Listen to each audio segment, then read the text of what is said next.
na sepela kaming na apprécier kana comment musala na yenga salaka. Oui. Elle a la finesse d'intelligence. Oh là là. Ozoka François na finesse d'intelligence. Il faut limbo la ngona lingala po bato mesusu ba comprendre. Voix na ezali corrigeable. Yes. Azali surdoué. Yes. Et à maîtriser musique ya rumba ya Congo. Ouais. Et puis à celle bisala salaté ou ya métissage ya kokende ko sangana ba featuring pour na bebisa rumba culture na biso ne ba msuba so bebisa. Elle a gardé la culture de notre pays. OK. Yé na mobali na ye ba garder rumba ya Congo. Omoni tina ngana zolo ba ke no mutu oyo Kofi Olomide il faut bima ministre ya culture et art. Mais parce que c'était ma casse na likambo wana na koloba yango toujours ba konzi ba yo. Wana moni ceux qui m'ont pas eu place wana faut ba luka comme conseiller inani. Na ko conseiller ye malamu na mama wa taifa ejikati. Mama Cindy aza muto pesa honneur. Moi si ya batu basakana kana ete. Moi c'est batu pesa ka honneur. Omoni tala toza na casquette mibale. Prophète des étoiles, docteur Patrick béni du ciel. Na le père d'une famille. Ozomona. Côté nazana na moi si na ngai, côté wana nazali chéri. Vraiment. Côté na chéri ye na ko yate na babiloko oya na mataki ngomba 40 jours. On nazana mabonde. Mama wa taifa ejika. Kofinga eza mabe. Na société na makambo nzambe partout kofinga eza malamu te. Moninga zui chance na ye. Oyebi batu comme ba luka ba poste ya bongo. Bazwaka te. Yé maman sur bâtir na poste wana ozo finga muninga c'est ko sepelata batu bele baluka ba poste wana bazuti na ko senga na mama si akanga mutema tango nzambe a visiter ceux qui batu balbaki mabe pona ye batu bandima gite mais tango nzambe ko visiter c'est aussi si ndi ozo mona wana elle a contribué dans l'œuvre de l'Éternel. Merci. Tant que vous avez Yesu na lingi oh Yesu na lingi oh je me sala succès ya kosanate. Bazala start depuis Tongo. A contribué na évangile. Elle a sémé. Merci. Oh, na ngina bisabino bat bolanda biso. Nzambe akoko bosa na lisumu ya mutu, mais abosa na bolamu ya mutu. Mama wa taifa ejikati. Mbote na baitwele na nyonso ya Jikati TV nyonso bebalanda biso mokili mobimba topesi bino mbote bipai nyonso bozali mbote na bakofi file na bakofi ete tout ya monde entier mbote na bagolwa na bagolwazi ya monde entier mbote pe makasi na ba griffe na ba tigresse tout ya monde entier mbote na bandimi ya kolo Yesu église ya corps de Christ ya monde entier topesi bino mbote bipai nyonso bozali bienvenue na émission na biso tolobela nyonso tokobombe côté elongo na Yesu Masia toza avancé malgré ba pota mitema malgré ba mpiaka malgré ba kozanga tozonga simate to kende liboso parce que Yesu kati na biso to ko avancer toujours na obanda bongo te sa kopesa mbote na ba oyo balinga ngai bakomela ngata na ba commentaire baloba jiko zo sa msala malamu na pesi mbote na papa William okende mamoni mambo le père de la nation à partir ya États-Unis en tout cas papa to pesi mbote pe ba ingeta na yo fanda na ngwende na yo po umela papa Gaïton Kelulu le chef le commandant le boss to pesi mbote bipa yo zali depuis position na yo umela papa na biso papa bana mbote na Sidonie de mon cœur la maman de beaucoup des enfants moi c'est Mundele ya Tongo oboyo sali mokili na yo umela na yo la grande sœur chérie mbote na Black mbote na la diva mbote na inspecteur mbote na batu nyonso balingaka Jika la mère de la nation mbote na maman Honorine depuis États-Unis. Je vous dis merci. Aujourd'hui je ne suis pas seule comme l'habitude nazali na prophète ya baitoile elongo na ye nde tokobeta lelo masolo ebele tokobanda nanu na mamasi oyo lelo na internet azali sujet ebanda kala mais azali pe sujet ya mwa batu moko boye bawe batondisa mina motema ya mbindo motema ya kanda po ba humilier mwasi ya moto bongo tokokota na gouvernement 5 mois déjà yangoyo tokoti na ba quartier Masina bapesi biso sango mai ezalaka te kure ezalaka te quartier de Nanjili mai ezalaka te kure ezalaka te na 3 ne parlons même pas gouverneur oyo azui bokonzi bandeko a maîtriser ta commune moko te soki bazo poser makambo na makambo etali Kinshasa ayebi le côté tokokota pe na makambo ya délivrance nde place tokosukela Fabrice Mande ingetano na bisima bilili fungola caméra tokotisa prophète ya ba étoile papa ya bana o tokopesa ye mbote mosakoli pe prophète le sako na yo.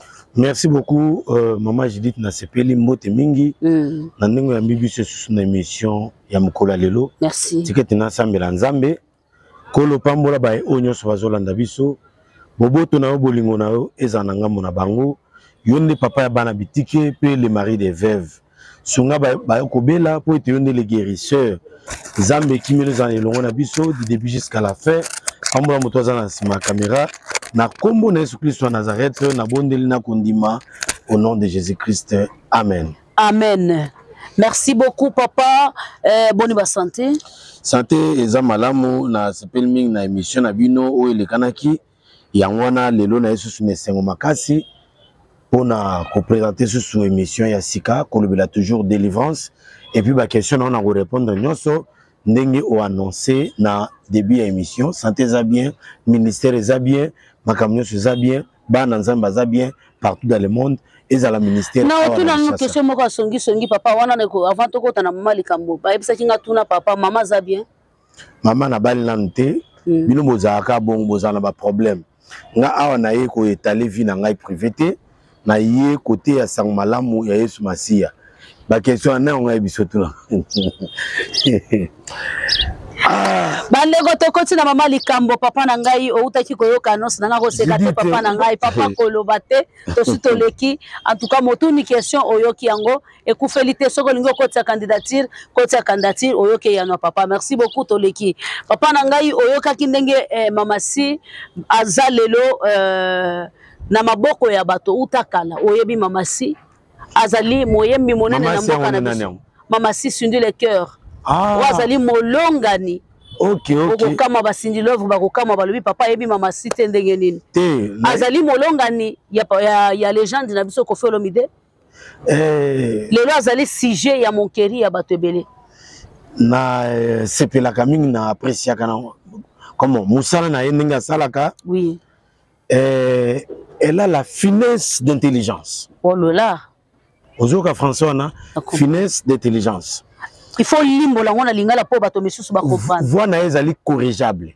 yes azali surdoué yes et à maîtriser musique ya rumba ya Congo ouais et puis à celle bisala salate o ya métissage ya kokende ko sangana ka ba featuring pona obebisa rumba culture na biso nde ba misusu bazo bebisa elle a gardé la culture de notre pays ye na mobali na ye ba garder rumba ya Congo omoni tina ngana zolo ba ke no mutu oyo Koffi Olomide il faut bima ministre ya culture et art mais parce que beta c'était makasi na likambo wana na koloba yango toujours ba konzi ba yo wana moni soki mon pa azui place wana il faut ba luka comme conseiller inani na ko conseiller ye malamu na ko conseiller kitoko pe ayoka ka ba comme conseiller ya molimo ya mon pa mo konzi pour likambo wana zo betela ngo c'était makasi pourquoi pas parce que mutu wana ndenge azaboye omoni nous sommes na ba problème na ye mais banzam ne on a besoin de ça bien yo kasi ba tunyo sobo ka banzam nzam na ba fete eska bokende kata ba passer mulili passer oyoka mulili na lobi banzembo ya Koffi oyemba ba sanza na moi ezo na pona ba poème wa sala pona ba mourir est-ce que ça mabe donc ta to mata papa na comprendre bien oza Koffi fil hein te Koffi asala musique bien na ndimaka yango papa na zoloba oza Koffi fil na ndanga mabete na lobi boye Koffi na ndimaka ye na lingaka ye papa depuis ayebi koyemba basala weko na tuni kaka omoni okoza mosana nzambe me oza Koffi fil papa ozali Koffi fil na bi est-ce que na yebi album weko te ye na papa wemba na yebi papa publicité na yebi papa top te na yebi papa follow te papa no bachaka na nzela na mona yango te onyo bimisanga mosantu ndeni cependant na vana na lola bible lobi oh Bible lobi ne sois pas juste à l'excès, ne te montre pas aussi trop sage. Tu vas appeler ta mort avant le temps. Ok. Mais na ko lingana maman avant na répondre makambo ya Cindy otuni pona nde bato bazo humilier na honorer bato ba commenter. Balobi que ba super mais ya mopa o ese kufa ese pola. Nazo ya kuna. Ko botisa te yango ba ke ko lokota ya balabala po emeka kopesa mama wana mwasi ya lokumu zemi. Bon, toi qui t'en to matana avant na tanga no bato ya internet ba commenter na ntala. Maman Cindy aza moto opesa honneur. Moi si ya bato basakanaka na ete. Moi si bato bapesaka honneur. Omoni tala toza na casquette mibale. prophète des étoiles, docteur Patrick Béni du ciel, na le père d'une famille. Ozomona, côté nazana moi si nangai, côté wana nazali chéri. Vraiment. Il faut na chéri yé, na ko yate na babiloko ya na mataki ngomba 40 jours. On a ma bonne élite. Aza moi si abatu faut ba respecter. N'importe quoi na moi si abatu ezali malamuti. Et ko kende ko toucher ti ko ba makama ba sperme. Nani oya ki na appareil. Nani oya visiter, nani Alexis na contrôle. Wana nyosho ezali pona ko matsa e succès. Na tina ete makamoto oloba ekomipa bakonzi. Bakonzi tozo senga mutu oyo akoma ministre ya culture et art. Merci beaucoup. Papa, Dalingi na lancé message moko. En tout cas, prophète ya ba étoile azali kofifila ta zo linga njimango te. Ba kofifila ko sepela. Na resepela numéro ya prophète ezali wana soki boko contacter ye ata mwa miliki sala bien. Au senti que père a opé sa position moko. Na yero senga mutu miliki ya wate. Na zol ba maramu juste. Merci beaucoup papa. Ya kofelo mide azo mériter ko zala ministre ya culture ah. Na yero senga mutu miliki te. Ah. Keno na yo sala bon pona senga mutu miliki. Na yebi ko zala boss. Ça ba pe singa na yebi na yebi. Ozomona. Offrande ezali ka mususu mais na yero sala bilo mo ya ko flatter ba te. Non non. Parce que mo kana biso il faut te na vérité. Il faut tolba makambu na vérité pour mboke bonga. Yes. Soki biso basena na nzambe tozofa na kati ya flatterie na kati ya tromperie. Mboke bonga te toza toujours na régression. Yes. Na yawa na délivrance nazo loba les signes qui prouvent que non ton étoile est attaquée parmi ba signes yango na lobela ki malade na lobela deuxième signe rétrogradation. Yes. Poko zonga ka sima so tozo batela ba valeur na biso te. Omoni ya ba monument ba kende ka boy. Est-ce que lelo mutu asala balbum ebele lokola batable lokola balwam tokozwa bango lisusu tokozwa bango te bakei bakofelo mide bato asala balbum ebele tokozwa bango te soki bakei alors il faut qu'on bato de le vivant. Merci. Nangam na biso basala na nzambe bato ba pasteur ba Coutinho ba pasteur ba Soni ba pasteur Emmanuel Mbiye papa ya pasteur Moïse Mbiye ozomona bato wana misalo basali ba adina bala. Batouana, est-ce que faut honorer un fondateur? Voilà. Batouana, quand tu as ligné moko, ils attendent un biso ba pasteur. Il faut respecter ba préséant. Et za la kabongo. Bilo ka ko minimiser batou biso to linga ngote parce que oyebite oye batami na sima ya mutu. Maman na sale lo moko pona ko honorer bato ba commentaka. Merci. Natanga ba komo na bango Lisa Mateki Nzambe Apambola alobi franchement Koffi Olomide est une légende, il mérite d'être ministre de la culture. Merci beaucoup Maman Lisa. Bijou Moulamba alobi félicitations na émission. Moi vi ta Niembo alobi Koffi a tous les talents pour présenter la culture congolaise. Merci. Merci. Bakonzi pe bayoka. Botie la batu mutu oyo azo mérité. Il y a une mission et faut faire partir il y a délivrance il y a des artistes. Merci. C'est comme ça. Donc ça la paix n'a pas Koffi tant qu'on a pouvoir à ça peut musa na épée malam. Pour ça déjà ambassadeur il y a ici Nabiso. Andrea Luzola Lobi très belle émission. Pasteur Oza vraiment Mayele. Merci maman Andrea Nzambe Apambola yo. Valérie Petelo Alobi vraiment je vous aime Nzambe Apambola. Isé Alobi, je vous aime. Isé, comme on est à Ranan. Namonaka Isé plus 18 JCA. Vraiment, on peut comprendre.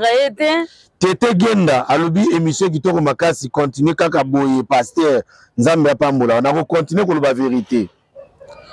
Luciana Mamba Alobi, j'aime vraiment ta façon de présenter l'émission. Tu es unique à ton genre. Wana Alobi Panayo.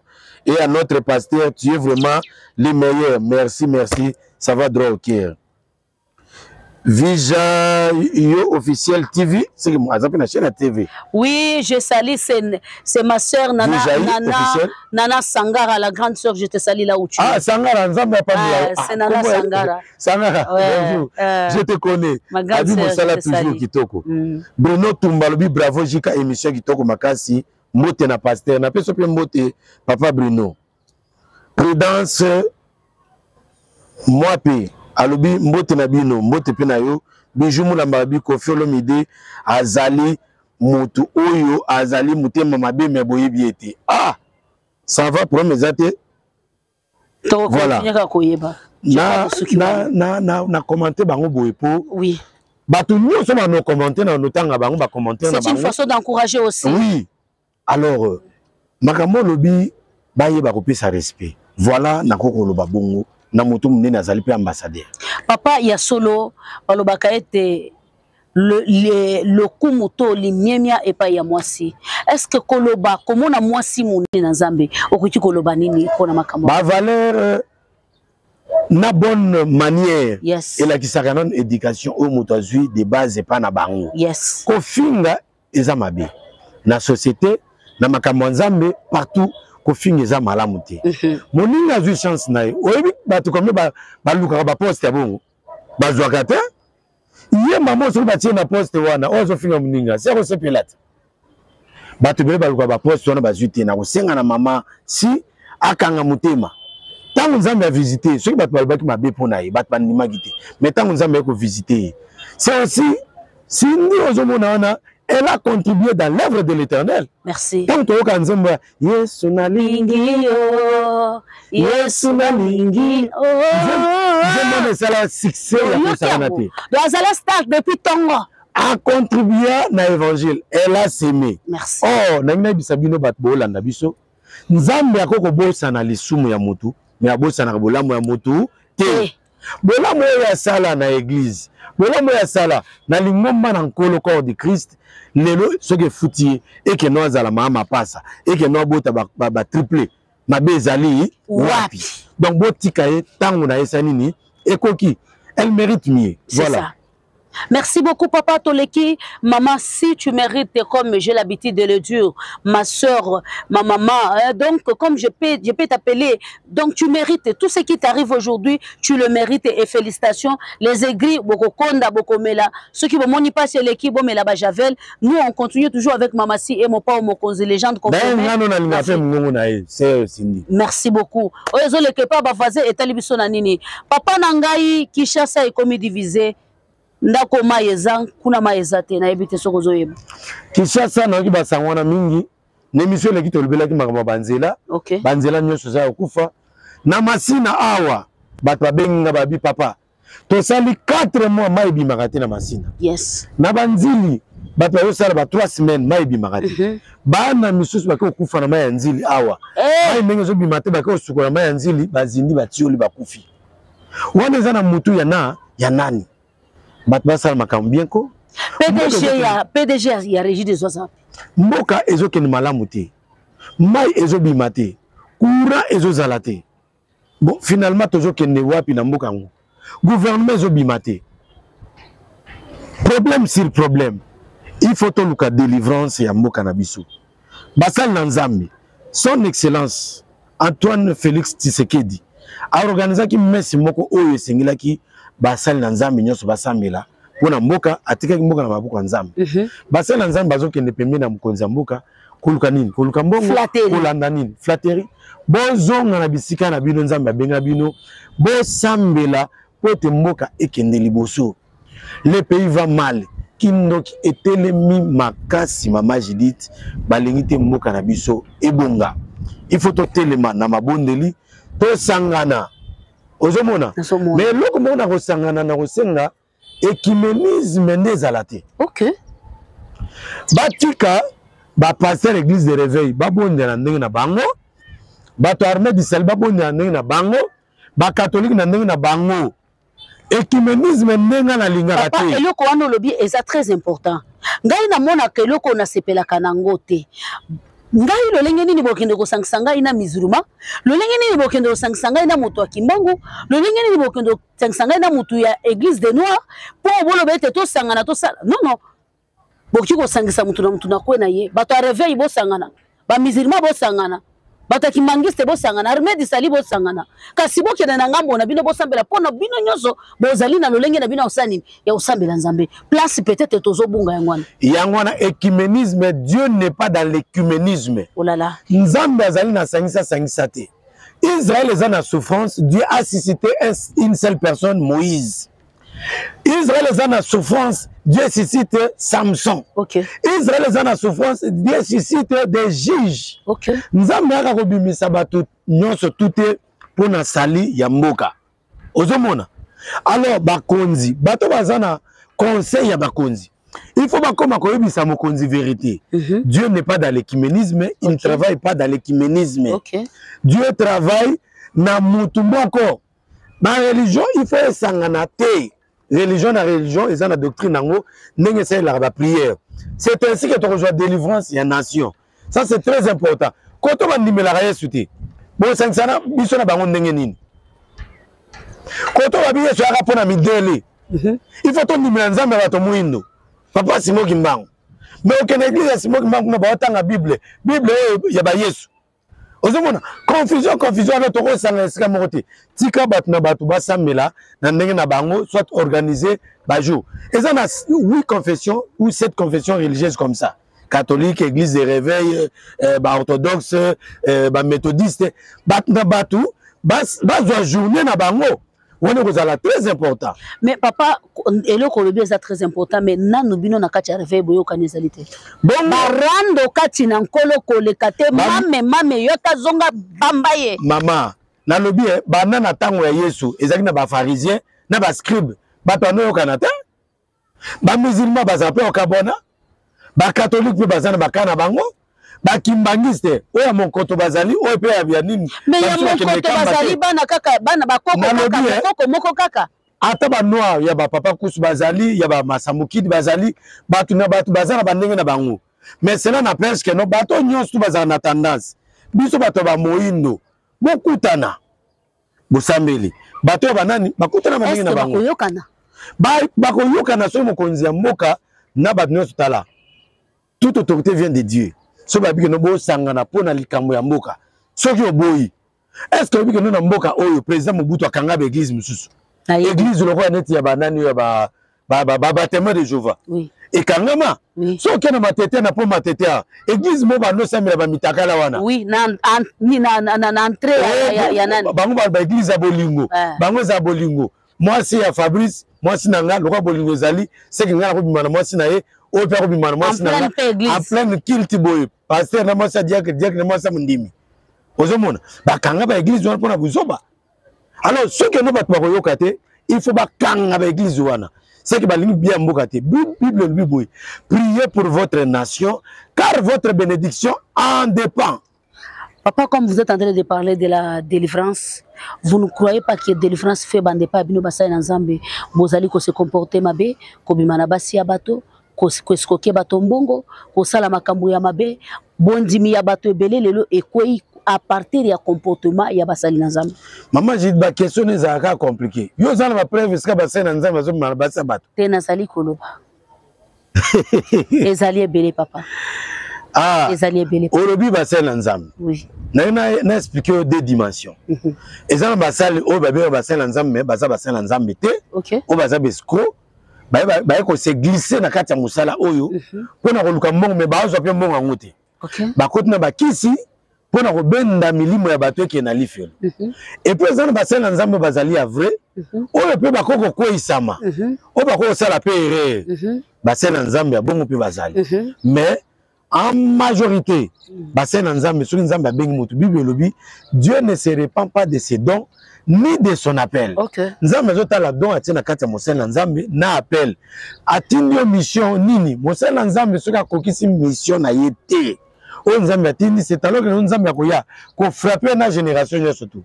Berrer wana ba faute wana ezali pe pas bassin Nzambe, Moïse azaki na kanda, Elia boma combien de personnes? 1000 et quelques personnes, 950 ba prophète à Baal, na ba prophète à starter. OK. Elia boma basel na Nzambe belé. Et comment basel ya prophète à Baal. Et yango sala te que non Nzambe aboksa Eli or ko boma. Ezapi mabe. Ouais. Ya boma pe papa bat. Ouais. Donc moi je pense que on eza ba faux débat. Oza mutuya to sangana to bondela pona évolution avancement ya mboka na biso. To sambela to bondela pona évolution ya mboka na biso ezali très important parce que alir mboko ezokende to koma na niveau oyo to komaki bato ya tango ya kala oyo alie mwana na ye oyo koto alobi lelo pe to lia mwana na ngai soki bokebi te bino bato bozali libanda bokoyeba te souffrance oyo biso na Congo tozali komona botalaka biso bilongi na biso te boyeba nde oyo ezoleka na kati parce que ça n'est trop boka na biso tozolela ngoluko ute pa eta Tanzambe papa délivrance wana yozo senga ete esalema na ba étape nini. Merci beaucoup. Délivrance fait banana esprit. OK. Na corps, na âme et à l'intégrale. Merci. Nazo ba rétrogradation ko zonga sima. OK. Na kata ki yango na émission na sisa ki yango te tozo évoluer malembe. Oui. Thème na biso mnene ezali 40 grands signes qui prouvent que non une personne son étoile est attaquée. Okay. Bible Zolbana Juge chapitre 6. Les enfants d'Israël firent ce qui déplaît à l'Éternel, et l'Éternel les livra entre les mains des Madians pendant 7 ans. Yo souffrance na yo salba moula combien? Oya bana Israël ba lobeli kutu ba moula bango pendant 7 ans. OK. Bible Zolbana que non la main de Madian fut puissante contre les Israélites. Pour échapper à Madian, les enfants d'Israël se retiraient dans des ravins et des montagnes, dans des cavernes et sur des rochers fortifiés. Pour être bon Israël va vivre, ba comme kokima na ba ravin, OK, na ba caverne, na ba montagne. Lelo yozo kima, ozo ke noko batama, okomi muta soni okobima libanda te. Mwasi ya kimio, mobali ya sundoli yo, ozana ndaku te, eloko moko te, ndaku na otina te, olongo musala. Ba bengano na ndaku, okomi mutu moko malere ko vanda na sima ya batu. Eza molimo ya rétrogradation. Nzambe asalaki yo bongo te. Nzambe abongisaki yo po tozala mutu moko na esengo, mutu ya bénédiction. Mais tala makambo ekomela et puis mutu aza na esprit ya rétrogradation. Balongolaka conscience epa na ye. Amonaka no makambo nyonso eza malamu, nde nazovivre boza mokano na Nzambe. Nayina biso mama jite eloko moko ekobetisa libaku. Toutefois, patience eza eloko ya Nzambe te. Toutefois, patience nazela kaka. Patience nazela TTT. Tu peux aussi changer la direction. Ouais. C'est très important. Ouais. Tu peux aussi changer la direction. Tu vas changer ça comment? Mubali ozo nyoko la yo. Mubali ozo nyonga nyonga wa lingi yote. Na ko patienter. Nenga zo mele masanga makaya na ko patienter. Non. Tourne la direction. La direction, ça peut être aussi tourner les regards vers l'Éternel. Tourner la direction, si on a la place à retourner. La direction est espace vide. On veut retourner, mutuna yo. Ozomona. Alors, maman Judith, bana Israël bakumko kima. Lelo humiliation zo souffrir. Obitika na tika Afrique na kende poto. Okimi humiliation awa elandio lisusu kuna. Okimi ba problème awa, ba problème elandio. D'ailleurs na kumko kama bata poto, mbaso comme ko landa bango tina poto maman Judith. Ba maladie incurable, maladie à salité, ba l'enfantisme et comment zo batuti kuna. Au moins que no banoki basanga na mboka bazo talona kitala po ba benda yo ba kitisa yo. Ba refoule yo. Okoma piaka, okoma malade. On a besoin de traitement en Afrique, au Yawa, au Koufi. Et ça, le maman a Koufa qui n'a rien dit. Maman, je suis Koufi na yolo. Bah, yé pour le makamuna bangwa nakwa. Oh là là. Lupang batika awa, lupang wana, bazoli among, bazope sa bangote. Koya baye ba Koufi. Au moins, nous l'immo rétrogradation. C'est ça. Et ça, la balia est ben batu na singa. Et zo ben bazo kitse, zo nisa yo. Et ça, la batu le basan ba blocage, basan ba freinage. Ozo landangai. Au moins, nous avons courage à benga to 100 000 anaï. Nous avons 100 000 athées. Bien aimé, ça ce sont des problèmes. Ban Israël va comme se retirer. Bible non. La main de Madia fut puissante contre Israël. Na trois babi. Quand Israël avait sémé, Madia montait avec Amalek et les fils de l'Orient. Il marchait contre lui. Ceux qui ban Israël va s'aimer l'eau qu'on a bango. Madia koya yé mon côté. Ako sangana. Na ba Amalek, na ba fils ya Orient. Ba yeko boto la semence bana Israël. OK. Onyo ko po mbano, lo kone te autour question mama Sindi. Anyo ko na mobile na ba fing ba lobby, mais le lotala ba mafing ezoya. Au moment onyo ko na mobile, pour bénéficier, ozo bénéficier te. Ba ko bengelo ba fils de l'Orient, ba sangi selo na ba Madianite, ba ye ko buniso na ba Malek. Pour te ba boto la yo semence na yo. Prière na e ke no fele. Ba porte d'entrée mo ko zo fongola. Porte ya kanda et longola o nyos yo sema ba porte kobo, ba porte masangana, ba cigarette. C'est ça. Pour être kimisa oyo sema. Tout ça, ce sont les œuvres de Madianites, des Amalek. Pour qu'on régresser, qu'on quitte ça, merci beaucoup, papa Tokomina Souka, Otali Caméra, Pona Otolobilelo. Na mokuse parce que le lotozali mokolo ya libosoto lundi soit bokolandango mardi soit bokolandango lelo alors peut-être vendredi bokolanda sous émission oyo alors tali caméra na bosembo olobili loba moko ya suka pona batu nyoso balandi eloko nini bakuti ko retenir pona émission na biso tosali ya kitoko et puis moi batu na yo mibale misato bao bazala ensemble na yo après ozong selinga caméra topesani au revoir. Merci beaucoup maman Judith. Nazol ba makamba rétrogradation ya mboka ya mona o toucher makamba mboka ba courant ba mai po ete mboka na biso e mata e ko magradé rétrogradation de famille ba famille mususu ba kitisa yango ba lobela maloba mabe et puis ba ndoki donc to le makamba ba ndoki bat ba boya yango te existaka yota muso moyena ngona nte mais eza réservé na âge moko ba no mona ba blocage ba freinage telema na mabondeli benga biso basala nzambe to bondela pona délivrance na yo pona bana na yo rétrogradation ko ça peut mutu mayele aussi là mutu a raisonner sous bien te mutu ko agir na colère mutu a sala makambo dépense zangatina mutu mo gaspillage ya mbongo ko lata tout ça c'est pour la rétrogradation na koloba boye benga biso na numéro Fabrice a affiché et to rejoindre soin na yo ko hésiter te ezala butu ezala moi mote na ngana pesi na batu nyonso bazolanda biso lelo na kotanga kombo ya mutu moko te na pesi mote na batu nyonso ba commenter loko na tangi da batu ba commenter na bona tanga so batu mususu nzambe apambola apambola pe Fabrice. Merci beaucoup Nzamba pambola mosana nzambe, merci beaucoup Nzamba pambola babone na ngai ozali na maison na so continuer koloba ozali na maison ozali na loko ezo senga marketing ba sponsor boya na émission ya boyi c'est ça le ba makambo ya vérité tozana besoin na makambo ya nzambe tozana posa ba sponsor eza ba majabu eza batu nyonso baza to bengi bango baya na sima awa pour permettre biso tous ba plateau bientôt bana ko analyser kitoko ozana poto partenaire oko somela biso ba caméra oko somela biso ba kit oko somela biso ba micro banana bon c'est makapi pona musala na nzambe voilà. Merci beaucoup. Bokinenge Mosana Nzamba lobi. Tous on a besoin de partenaires. Pourquoi pas Madjabo Zana Simana Biso? Pourquoi pas ba partenaire Aminene? Pourquoi pas ba sponsor? Pourquoi ba maison? Même ta papa ko fait le midi à l'année mission. Asa capable de sommer sur ma caméra. Ya sunga ba sana nzambe déjà donc wana ndaku. Rien à dire. Merci beaucoup. Bon contacter Biso na plus 243 085 045 80 56. Na zongeli li sous plus 243 085 045 080 56 ou bien plus 243 089 39 00396 wana mbala moko zali na direction ya Jika tango zali kokota kota poto solo la business kota vo sa biso merci mais bokebi kokota na buzoba te so koti na buzoba tango zoya bloki kadene kozala bakokanga yo koloba te ke Jika to manda yambaki nga to Rachel to kinganda yambaki nga bloka kingai ekozala mwa pasi ngai na bino tukutani mbala sima bye bye.